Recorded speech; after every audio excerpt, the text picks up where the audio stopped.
Welcome back, everyone.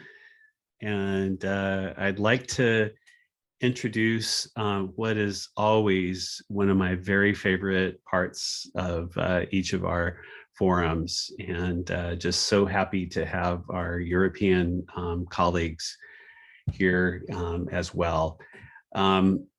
This session honors people who've had an enormous influence on our community through their superb science, through enabling our next steps in human exploration, through leadership in a wide variety of ways, and through service to the community and extending the community to those who need it.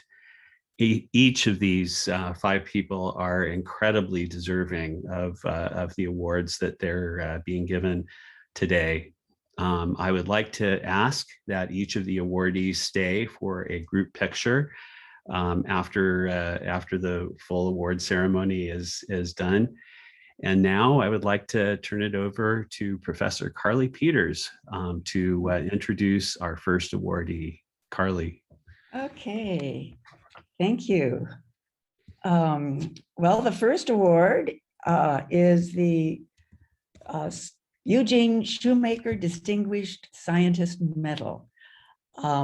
It's named after American geologist and one of the founders of planetary science, Gene Shoemaker, from whom we've learned and are still learning so much about the fundamental nature of planetary bodies. The 2021 Shoemaker Medal is awarded to Dr. Paul G. Lucey for his significant contributions throughout the course of his career. The SSERVI Shoemaker Award includes a certificate along with a delightful medal, one side of which contains a Shakespearean quote, "And he will make the face of heaven so fine that all the world will be in love with night," unquote. Now, Paul Lucey received his Bachelor of Science degree at Brown University. This was before my time, actually. And then his PhD in geology and geophysics from the University of Hawaii with Tom McCord. He is now a professor at the Hawaii Institute of Geophysics and Planetology at the University of Hawaii, Manoa. Much of his research in planetary sciences focuses on using remote sensing tools to document and understand the nature of the moon and small bodies, amongst other things. He has accomplished this over and over again.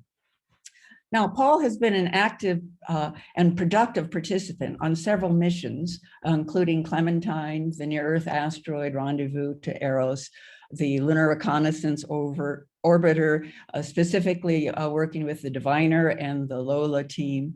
Now, a little connected history, which many of you may not know about for the first 2 of these.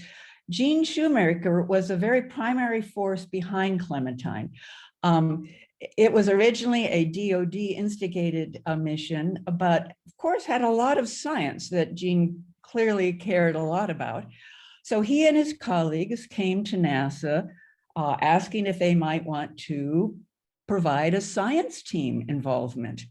And of course, NASA said yes, and the rest of history. The second example that I'd like to mention is that spacecraft are typically named slightly different from the mission that they're associated with, but spacecraft will have their own name. And for the NEAR spacecraft, it is now known as the NEAR Shoemaker spacecraft. Now, Paul also is currently active as an ANGSTA team member looking at the newly opened Apollo 17 drive tubes and documenting compositional and maturity variations along the length of the core with multispectral imaging and spectroscopy. Paul has received many, has served on many reviews and national advisory committees, including the widely referenced NRC SCEM report. He's been a successful principal investigator with several NASA programs, participated in numerous NASA panels, has served as editor of JGR, has published extensively in prestigious journals, and this is something I'm curious about, is also the co-inventor of a few patents. Now, Paul is very smart and a highly productive researcher, and there are many labels we can list for him. I'm not going to mention all, but there are a few that I do want to highlight. Right from the beginning, when he first went to Hawaii, he became an astronomer and continues to be an astronomer to this day. It's this nice mix of remote sensing as well as instrumentation, which he excels in. Through the process, he's become a very accomplished lunar and asteroid scientist. He is also an instrument developer who sees and then pushes boundaries of design. One of his design, in fact, is to be launched on the NASA ESTO CubeSat in a year, I think. Paul is a master of data analysis, creating tools that are widely used by the community. He's well known now as an insightful expert on lunar polar water issues. He is a professor with broad talents and insights, as exemplified by many former students of his who are now leaders in lunar science. He continues to be a generous mentor for young scientists, and the list goes on. Let me end with one, which is last but not least. Paul is an enthusiastic and energetic colleague and friend to many. Dr. Paul Lucey's significant contributions across many disciplines, from engineering new instruments to insightful and highly relevant science data analysis of the moon and small bodies, makes him an exemplary recipient of the 2021 Eugene Shoemaker Distinguished Scientist Medal. Congratulations, Paul. Over to you. Okay, can I be heard? Okay, I guess I can. Well, that was extremely kind, Carly. I'm just so honored by everything you said, and of course the receiving this award. When Greg called me, I was just astounded. I was just speechless. Well, that speechless is a metaphor because I'm never speechless, but I think you get the point. And when Greg hung up the phone, and I went to see the list of recipients, former recipients of this award, well, I was further astounded. That imposter syndrome thing is quite a phenomenon which I hadn't encountered before. So that was really moving. But every population has wings, and so I'm happy to shore up my wing of the population. I wave at my pal Jack Schmidt on the other wing. But when I saw the list of recipients, there was another aspect that was very special to me. I didn't know Ross Taylor at all. I barely knew Don Wilhelms, but every other person on this list has helped me so tremendously in my career and everything I've done. I want to give special thanks to my really dear friend Jim Head, who a class he taught at Brown got me into planetary science. He gave me an undergraduate job and nurtured me as an undergraduate and has been supported me through my entire career up to this very day. So thanks, Jim, and to Carly, my academic sister, and we shared Tom Accord as an advisor, and she's been an astounding role model for all of us in remote sensing and lunar and planetary science, and it's just so inspirational. And our relationship, I have a sister in real life the age of Carly, and so I'm well trained as a little brother, and I've gotten kind of down to a science the role of the annoying but adorable little brother. And Carly has told me that I'm halfway there with her too, so she's always so encouraging. And I can't fail to mention my office mate of 25 years, Jeff Taylor, who's given me abs of steel from laughing so hard every day for 25 years. And he's recently moved to Tucson, and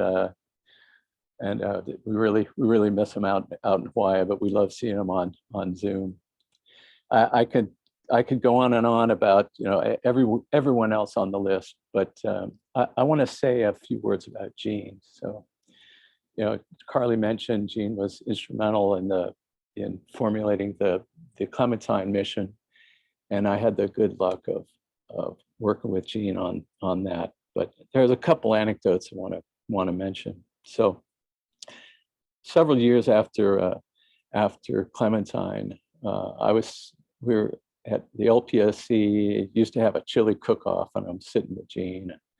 This is in the Shoemaker Levy 9 era, when you know, Gene had transitioned from doing planetary geology to astronomy, and with Caroline and Levy had discovered Shoemaker Levy 9, and which ultimately impacted Jupiter. And Gene was just astounded at his good fortune, given his role in understanding impacts, and then to have discovered an object and then been able to witness an impact on a planetary surface. He just couldn't get over that. And I think what he was saying, what we all say, is we're living in this extraordinary time where, you know, from when I was a little kid, I saw the first picture from the far side of the moon, saw the first picture from the surface of the moon, saw the boot prints on the moon, saw Jack jumping around as I was a teenager on the moon. One day to work with him, it's astounding. And first pictures of the surface of Mars, Titan, and we just live in this extraordinary time. And Gene really captured that for me. But there was one moment with Gene, and the memory may have dimmed the details, but we'd been in lunar orbit a couple of months with Clementine, getting ready to leave lunar orbit to go to the asteroid Geographus. And it was late at night. The scientists had a little cubicle, you know, Warren, and I was in there by myself. And for reasons I don't know to this day, but for some reason it was very important to select the trajectory past the asteroid. And I don't know why it was so important at that moment. But anyway, so I'm sitting there typing away on Clementine data, and Gene comes in and says, "Paul, you got to come down to the conference room. We got something to do." So I trot after Gene. We get in there. And all I really remember is Gene, but I'm sure, like, the flyby manager, Tran was there. Maybe Trevor Sorensen was the orbital mission manager, and Don Hoare and others. But my recollection is just the scientists, just me and Gene. Carly was back at Brown, and other people were other places. There's a big conference table, and Gene had a big piece of the back of a big line printer, and he had drawn a little peanut. There's the asteroid, and there were like trajectories past the asteroid. So Gene says, "Well, we gotta trade off the imaging, the needs of the imaging, the needs of photometry, and the thermal geophysics is an infrared camera. We got to trade these off." And so Gene asked me, you know, said, Paul, what do you think?" I said, "Well, I think we need Carly, and I think we need Bonnie Barati, and I think we need Bruce Jakosky." And he just looked at me. And Gene had a little bit of an edge. He just looked at me and said, "They aren't here. You're here. We need to decide now." Well, that when the equivalent of the PI is staring you in the eye and telling you need to get to work, you get to work. And I'll never forget that. That was quite a moment for me. And you mid-career guys, you know, late career, you're the head of Discovery Mission or whatever. Yeah, bring those kids into the room where it happens. Press them for their opinion. they'll never forget it. It could change their whole trajectory. So yeah, so that Gene was great. I guess in these kind of events, the recipient's supposed to, tell the story of their great discoveries and how they came about. And but I'm going to be a little different. I want to say a few words about some of my greatest failures. And my students and former students, you don't qualify for this list. You're astoundingly poorly equipped to be on a list of failures. Now, I want to tell you about a couple of events that, yeah, at any rate, so picture this. It's, I'm in the rooftop penthouse of a Paris hotel. I'm sitting out on a little lanai, a little balcony, nothing above me but Paris sky, looking over the rooftops, glass of red wine. And Science Magazine had sent me 3 papers to review. And those papers were by Roger Clark and Carly Peters and her pals and Jessica Sunshine and her pals. And these were the papers on the discovery of water on the moon. And what a privilege and a great experience it was to be able to read those papers. It was so exciting. But it was also bittersweet because Ted Roush at NASA Ames and I, 15 years before, we published a paper called "A Search for Water on the Moon at the Reiner Gamma Formation." Well, we had taken a very sensitive 3-micron spectrometer up to the moon, up to the NASA Infrared Telescope, took data in and around the Reiner Gamma Formation, all the parts, the dark lanes and the bright lanes and the red halo and all of that, looking for traces of water from try to work the comet hypothesis, but didn't see anything. But if we had looked closer to the terminator, been persistent and taken data, a few more observing runs, we would have probably discovered water in the moon in the mid 80s. And probably Ted and I, they probably would have given us a medal, maybe even a medal with a cash prize. Just saying. But that was a case where our dear departed B. Ray Hawk, when the science papers broke, he said, "Oh, Dr. Lucey, you and Dr. Roush could have done this 15 years ago, but you weren't persistent." And I'll never forget that. You got to be persistent. Yeah, it was just a lack of vision that kept us from pushing through to that discovery. So I had another signal lack of vision. So I had the good fortune of Ben Bussey being a postdoc for me a few years ago. And I was there down in Ben's little apartment. It's kind of near my house in Hawaii.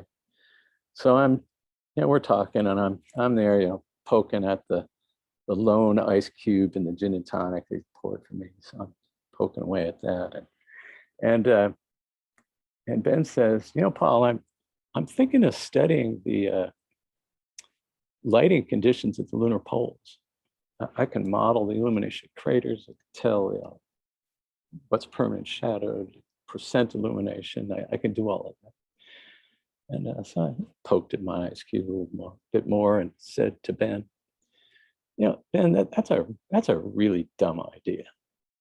I don't see the science. I don't see why anyone would care. This is just a dead end. I don't think you should do this." Well, of course, he didn't listen to me. Fortunately, got his fame and fortune started that way. In that same session, I explained to Ben that Wi-Fi was dumb. He had a printer set up next to his laptop connected by Wi-Fi. This is when Wi-Fi was new. And it was like, well, we have cables. What's the deal here? And then I started telling why Skype is stupid, because why would we have telephones. Why would we ever want to talk to people on our laptops? It was just inconceivable to me. Another lack of vision on my part. So maybe a takeaway there is, if your advisor is me, maybe you should listen carefully what I say and maybe do the opposite. Now that's a role model. You just have to apply the lesson a little bit different.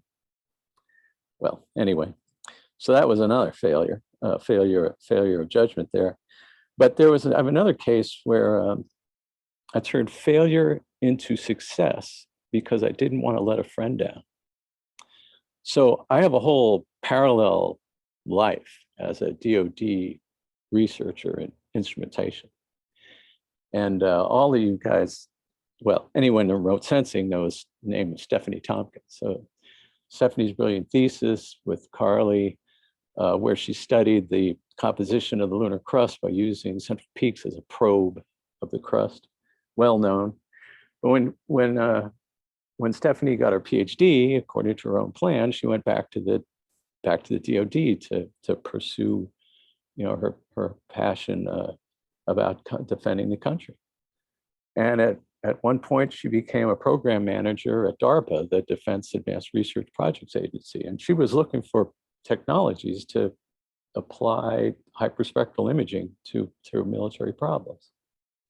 So I went to Stephanie and I said, well, okay, Stephanie, I have this idea. I got a magic lens cap that any platoon leader with a thermal weapon sight, he puts on the magic lens cap, becomes a hyperspectral imager. He can see camouflage, he can see chemical weapons, poison gas, he can do it all. Everything we know we can do with hyperspectral, I can give you this with the magic lens cap. So Stephanie gives me a few $100K and I go back to Hawaii and work the problem. And it turned out the idea I had was just physically impossible. So it just turned out it was never going to work.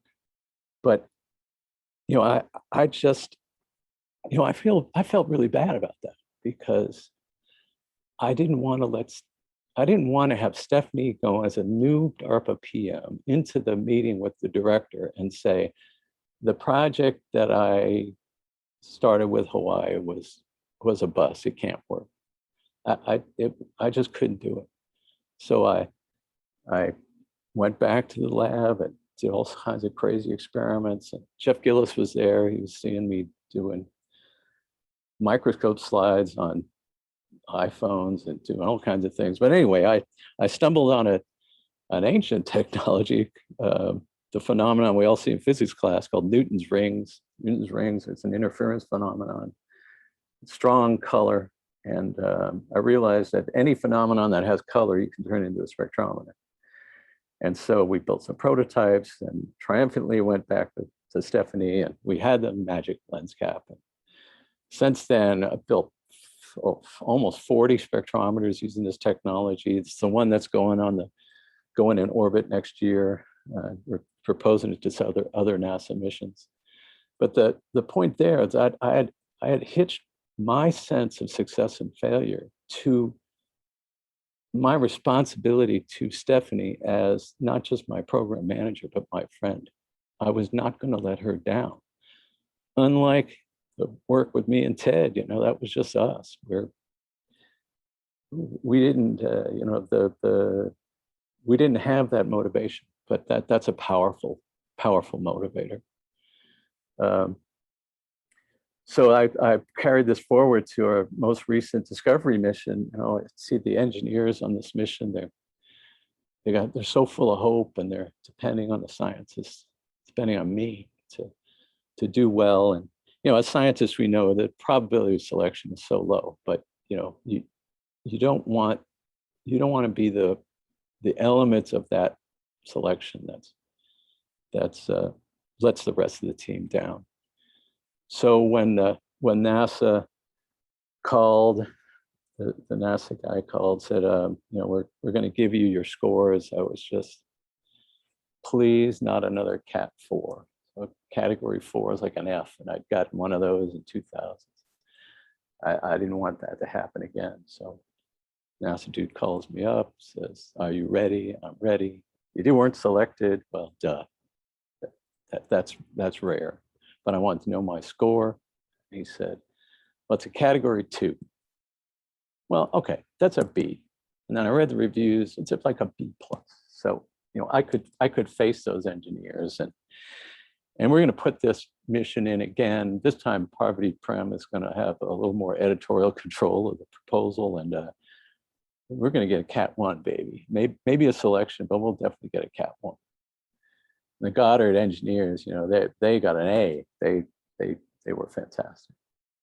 So I guess I'll kind of wrap it up there. I learned, Gene, a little story about Gene is just like, be amazed at what we're doing. You got to be persistent. If you got probe time, telescope time, or field time, just don't waste it. You can, like Tom used to say, collect the data, you can always throw it away later. Get the data in the can.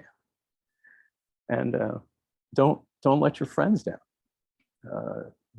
It's okay to hitch your success to their well-being, because that'll motivate you to succeed.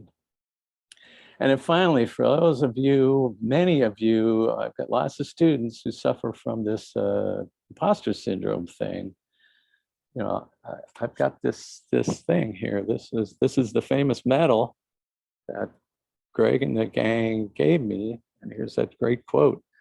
If I can get this thing, you can get this thing. Don't listen to that little voice. You are good. You're good enough. You can do it. So I want to thank the committee again, thank all my beautiful friends who are on that list, and all the other people who have supported me throughout my career. Thanks a lot.